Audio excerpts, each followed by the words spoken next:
إننا سوف ننشئ ملف إكسل عن طريق أوامر سوف ننشئ ملف وورد عن طريق أوامر ملف إكسل.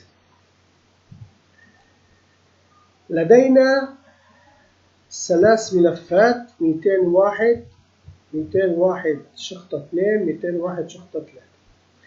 تنفيذ أوامر 201 هي عبارة عن فتح ملف وورد وتسجيل كلمة في الوسط بفونت معين.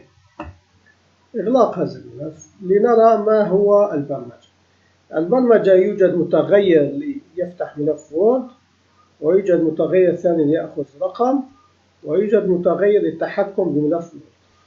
الآن الويز تقول ملف الوورد يكون مرئي فعال، نضيف ملف جديد، نتحكم بخصائص أن الكتابة تكون في الوسط ويكون غامق وحجمه 14 ويسجل كلمة thank you.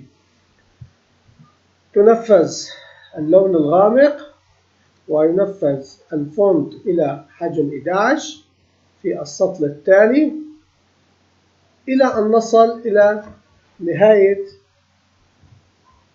ملف الوورد. الأسطر الوورد إنها تكون إلى طرف اليسار في البداية وتنتهي البرمجة. فإذا ما قمنا به قبل قليل هو ملف وورد يسجل في وسطه كلمة thank you بحجم 14 ويكون بولد.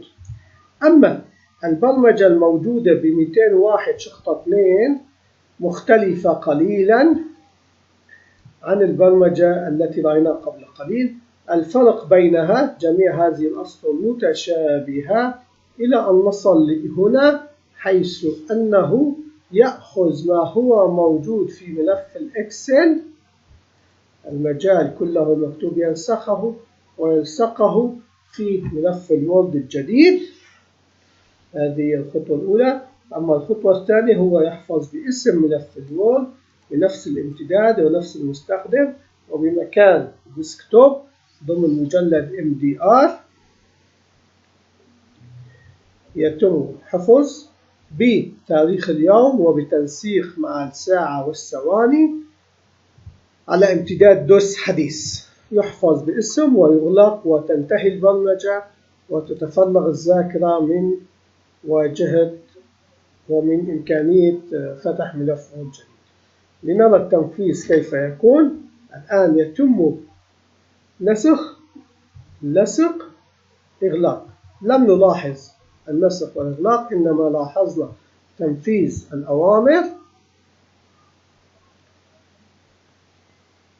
إنها عبارة عن ملف إكسل فارغ لم يحضر بيانات جديدة لأنه غير مسجل، لأننا ننفذ في ملف 201. الآن سوف ننفذ البرمجة في 202. لنرى الآن ملف الإكسل يقوم بعملية النسخ واللصق للبيانات ويغلق.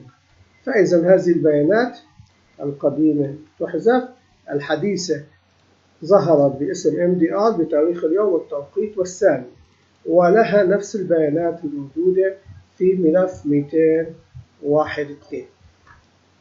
أما البرمجة الثالثة التي أيضا لها بيانات لكن الأسطر البرمجية مختلفة، هذه هي البرمجة الثالثة. لنرى أنها تتحسس بإصدار الملف.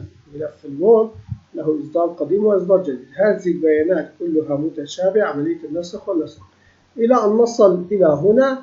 يتحسس إذا الإصدار أصغر أو يساوي 11 يحفظ بالامتداد القديم، وإذا الإصدار غير ذلك يحفظ بالامتداد الحديث. فإذا نحن الآن سوف نتحسس ثم يتم عملية الحفظ الدقيق والثاني، ونلاحظ هذا المتغير هو الذي سوف نختار الأول أو الثاني منه. وإذا كان من الأول أكبر أو يساوي 11 يؤخذ save as name، أما save as to save as. تختلف البرمجيات بين الإصدار القديم والإصدار الحديث. لنرى ما سوف يتم. الآن يتم عملية النسخ من الإكسل إلى الوورد ويغلق. تم النسخ على الإصدار الحديث وانتهت البرمجة. البرمجة جدا مفيدة. نحن تابعنا 3 برامج متشابهة. نلتقي بإذن الله في برمجيات أخرى مفيدة.